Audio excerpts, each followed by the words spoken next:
Be working on doing some writing from the ground with Castor. Now you've seen like a video or two of him doing it.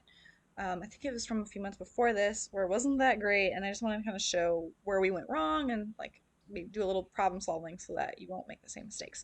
So now this is a little bit later. We've gotten better. Now we're just going to work on having him stand next to me so that I'm in that position. So right here, I'm just standing at his shoulder and then clicking and treating him. So from here, I want to just get him used to me being in a different position. And that's what we had a lot of problems with before was he kept wanting to put me where I was like standing right by his head. And I hadn't really worked on standing by his shoulders before, and he was just confused by it. So I'm just standing here clicking and feeding for him, letting me stand by his shoulder, and I'm just kind of moving around, petting on him, stuff like that. Because the other thing that I was having problems on the first time, well, there, I went ahead and asked him to walk on, and then I'm just walking with him while I stand by the shoulder. That was very nice. But the problems I was having with him before was I was again really stuck on that forward motion, and so now he kind of anticipates, and like when I move my hands and stuff, he thinks that he needs to go ahead and leave, even though I didn't ask him to. So there, I asked him to go forward, and then I had him steer a little bit to his right. If you saw my hand go up over his neck and then steer him to the right a little bit, so I clicked him for that. I asked him to go ahead and go forward, so I'm just using my vocal cues of walk on, and then he's going forward. So I love this because he gets to work on those voice cues that I'm going to use under saddle, and then he gets to work on his steering. So I love this exercise for all those things because he's getting ready to be ridden. So I asked him to go forward, and then I'll kind of like walk past him sometimes and keep walking. Um, and then like I want him to kind of stop on his own too.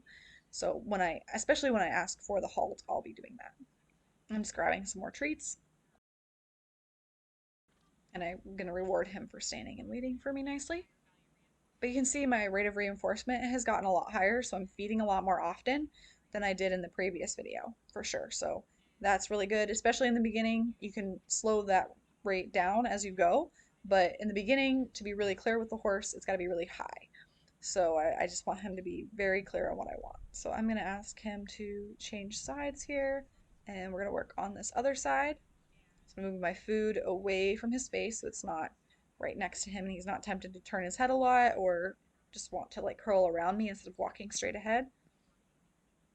And then I'm just going to pet on him and just hang out and move my arms a little bit while I'm standing at his shoulder because I want to make sure that I can move around and do a little desensitizing, and he's waiting for that voice cue to go forward and not a hand cue. So that's what I'm rewarding here. And I love the head down. I love the body language. And see again, I'm just gonna put my hand up there because I was putting my hand on the reins and then he was thinking that was the cue to go forward. I want my cue to go forward, my voice cue. And you gotta be careful with that because that was something that I conditioned on accident. It was like, oh, of course, I put my hand up because I'm getting ready to go, and he thought that was the cue itself. So even when you're not asking for forward, go ahead, put your hand on the reins, then take it off, do something else, reward him for staying still, and make sure you're not doing something over and over again and you don't even notice, and then it becomes a cue for your horse that you have to fix later on, because that's what I did. But he's doing an excellent job here. I'm doing a lot better balancing and rewarding both the standing still behavior and the going forward behavior more equally. So again, here, like I have my hand on the reins and he's standing still, and I rewarded him for that. So all of that training problems that I was having was me. So all of that was my problem. So hopefully that'll give you something to think about, and then you won't have to make those same mistakes that I did. That was really nice, and I liked that he was going pretty slow, like he was not just rushing off into a walk and just going and not thinking.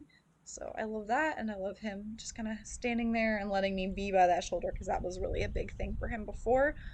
So we are definitely making some progress. We had some bumps in the road there because I didn't exactly know what I was doing, but we got it sorted out, and I reinforced him for staying still, and he's doing well now. So.